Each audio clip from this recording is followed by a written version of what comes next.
Donc dans le kit de Suncat, j'ai des EFS et un kit Sandcat. Donc je sais pas lequel est l'avant et l'arrière, mais en fait on va se repérer avec ça. Là il y a un trou plus gros que là. Donc c'est assez simple. Après dessous, là c'est les ressorts. J'ai acheté des compresses ressorts sur Amazon, je sais pas si ça va servir. On m'a dit de faire attention avec ces merdes. On commence par les roues avant, le plus facile, il y a juste les deux amortisseurs. Le réglage des barres de torsion, je le ferai une fois que tout sera monté. Bon, c'est quand même important d'avoir du matos parce que là le cric il est en PLS, il est pas droit. J'avais mis dans la terre mais bon c'est mort. Il a reculé 2 fois. Donc là c'est démontage des boulons pour accéder aux amortisseurs. Franchement c'est sorti tout seul, ils doivent pas être si vieux que ça les amortisseurs.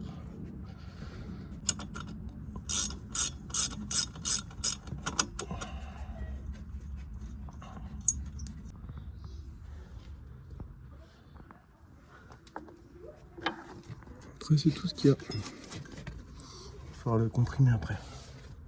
On va sortir le bas. Donc la clé plate en travers comme ça embuté.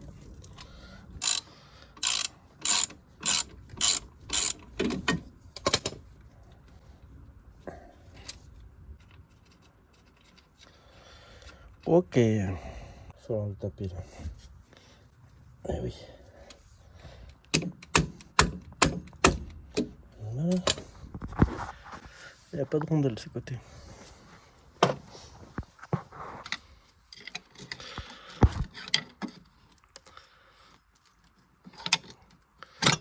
Voilà. Faut que je le comprime pour le sortir. Voilà. Il est sorti. Il faut le comprimer et le sortir par le haut. On va là ici on va l'enquiller comme ça. J'espère qu'il n'y a pas trop de force. Donc là, on voit bien la différence quand même de grosseur entre les deux. Hein. On est quand même sur du costaud. On laisse prendre sa place tout seul. On guide un peu et voilà. Ça c'est passé. Il n'y a plus qu'à visser. C'est en place pour l'avant. Donc le bas c'est bien serré. Le haut on serre déjà à la clé plate. Alors moi j'ai pas trop écrasé les petits caoutchoucs là. Faut qu'ils fassent le taf quand même. Et du coup là je vais reverrouiller avec le contre-écrou. Ah s'il veut bien. Voilà. Franchement ça change rien en vrai. C'est vraiment le réglage des barres de torsion qui fera la diff. Bon voilà, pour l'autre côté on est un peu plus sécure. On est dans la rue. Bon le deuxième c'est du gâteau quand on a fait le premier, franchement facile. Par contre les écrous en bas c'est pas du 17 sur celui-là, ce côté là c'est du 19. Pourquoi? Après là j'ai serré un peu plus les caoutchoucs, j'ai resserré aussi un peu plus de l'autre côté. Ça me paraît un peu plus correct comme ça. Maintenant il reste l'arrière.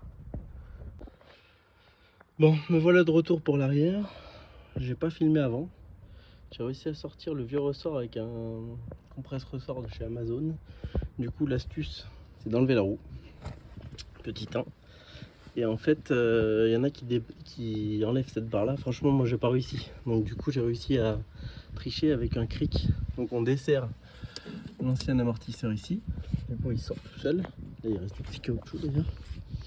Et en fait moi je l'ai levé ici. En faisant appui là sur le pont. Et avec la butée ici.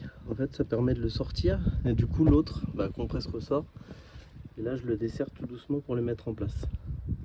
Franchement ça va le faire. J'ai fait le plus dur pour moi. Amortisseur sorti. Clé de 14 en haut en double écrou et en bas clé de 24 ici. Voilà donc là j'ai fixé l'amortisseur en bas.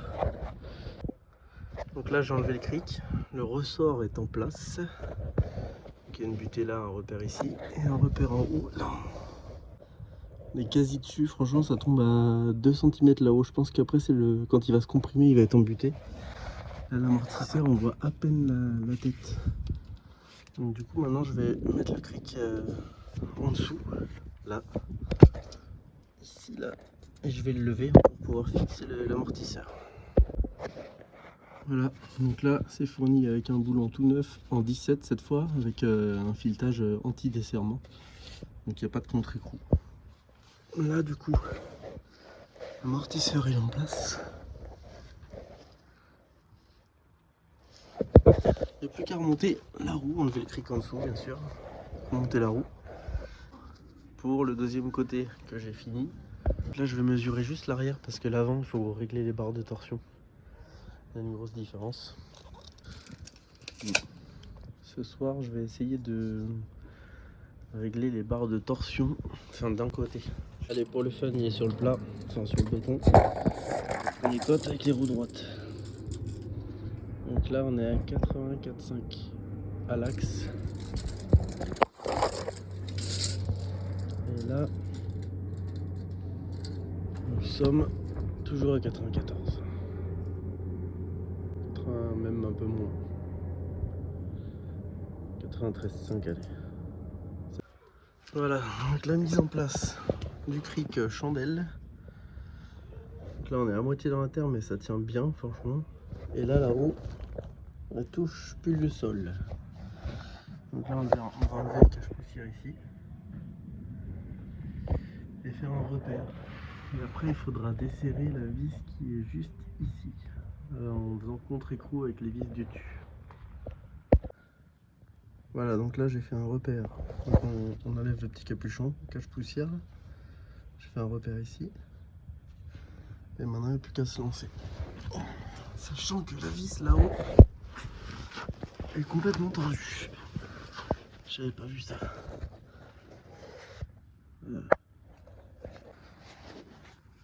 Je commence par desserrer le contre-écrou.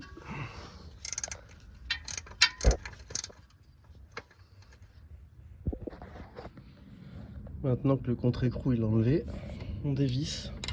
Ça vient tout seul. Bon là, il va falloir un peu d'huile de coude. Pour les derniers centimètres, le dernier centimètre, il faut l'aider avec une pince, enfin pas une pince, une clé plate là-haut. Donc après on a un petit guide comme ça sur le dessus, plus le boulon. Et en bas on a ça. Ça vient comme ça.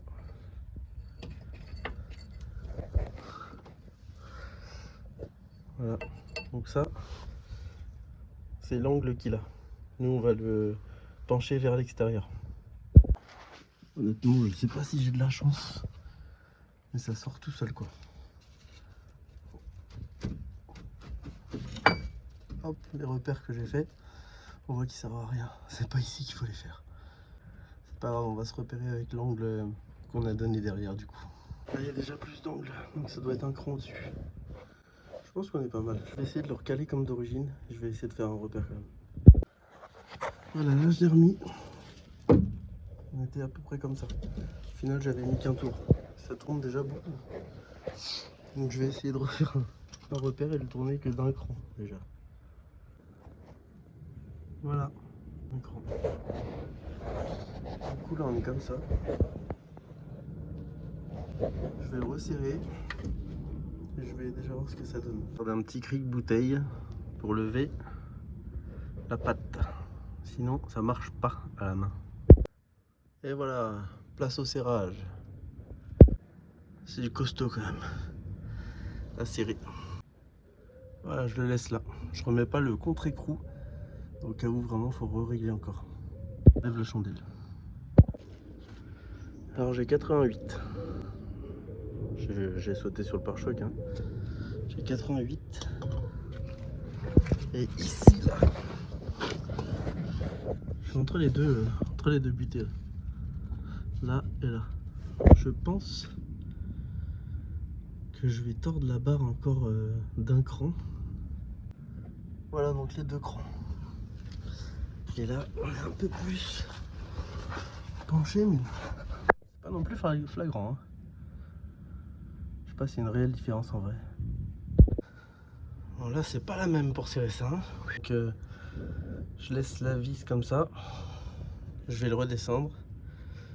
On va contrôler et je pense que je vais déjà faire l'autre côté avant de remettre le contre-écrou. On va contrôler déjà la hauteur que ça donne. Donc, j'ai remis les petits capuchons. Là ici, j'ai resserré encore un peu.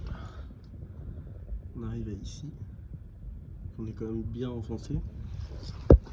Là, j'ai une hauteur de 92. Donc on voit qu'il est un peu plus droit, hein, déjà. Mais par contre, ce qui me chagrine, c'est qu'ici, les caoutchoucs, ils touchent presque. Je pense que devant, je vais le baisser un tout petit peu pour qu'il y ait un petit jeu de 5000, quoi. Je vais déjà faire l'autre côté, faire un essai sur route. Et après, je vais voir si je les redescends pas. Ça y est, j'ai attaqué le deuxième côté. La vis s'est enlevée, c'est venu tout seul. Et là, on voit qu'il était vraiment compressé au max. Il n'y avait plus de réglage possible, quoi. Parce que là, c'est vraiment... Donc là, je vais le déboîter. Je vais mettre 2 crans direct cette fois-ci. Donc voilà, essai routier réalisé. Maintenant, je vais mesurer. J'ai l'impression quand même que c'est vachement haut sur l'avant. On va voir si pas besoin de régler.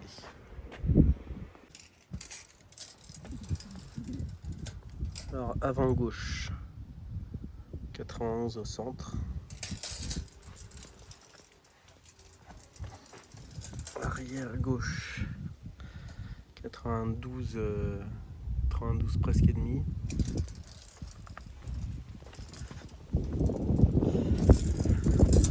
Arrière droit, 93, un peu plus même, 93,3.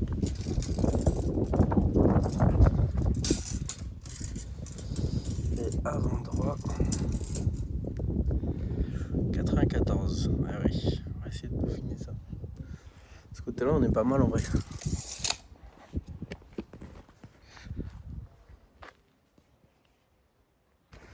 Ah, donc j'ai mesuré les écarts ici.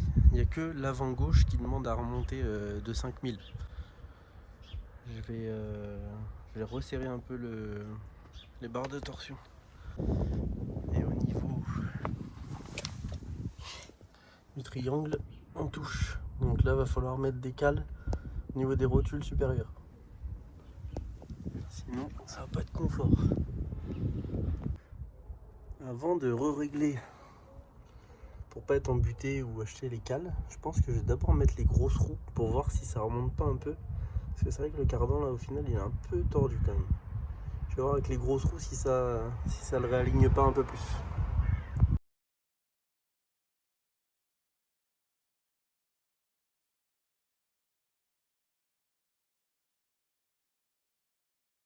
Bon allez, je vous reprends en vidéo après quelques mois.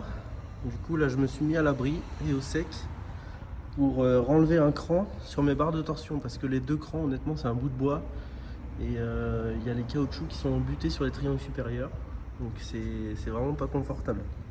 Du coup j'ai trouvé un tuto bien défini sur internet. Je vais vous mettre peut-être des copies si vous voulez.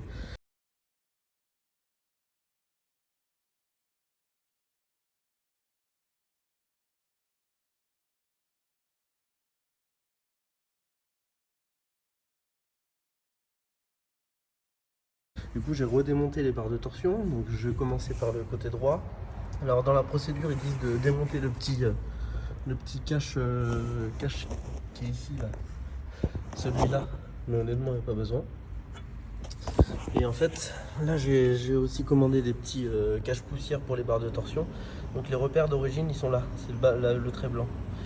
Et sur la partie ici on a une petite dent qui est sur la gauche là, donc du coup on a un repère. Et après il nous donne les cotes à respecter. Donc là je vais changer les petits caoutchoucs, je vais bien graisser avec de la graisse marine. Et après je vais voir si les cotes qu'ils donnent sur le forum là, ça correspond à ce qu'il y a après avec le repère d'origine. Je vous reprends juste après. Et après on décrantera que d'un cran. Ça c'est la référence des caoutchoucs, des cache-poussières chez Mitsubishi. Donc là pareil de ce côté là, côté gauche, c'est écrit left, le petit L. Et le repère il est là, le trait blanc, trait d'origine. Donc pareil, cylindre bloc tout neuf. Et du coup, on va faire la même chose. De l'autre côté, ça donne les cotes qui étaient sur le papier. Donc ça correspond, mais c'est dur à mesurer parce qu'avec le relief du châssis, c'est pas simple. Du coup là je refais la même chose et je vais vous montrer ce que ça donne avec le cran d'origine, les côtes, et après avec la rehausse. Bon, j'avoue ça fait quand même un peu bas, je sais pas si je vais pouvoir régler devant et derrière. Pareil, j'ai l'impression qu'il manque un cran quoi.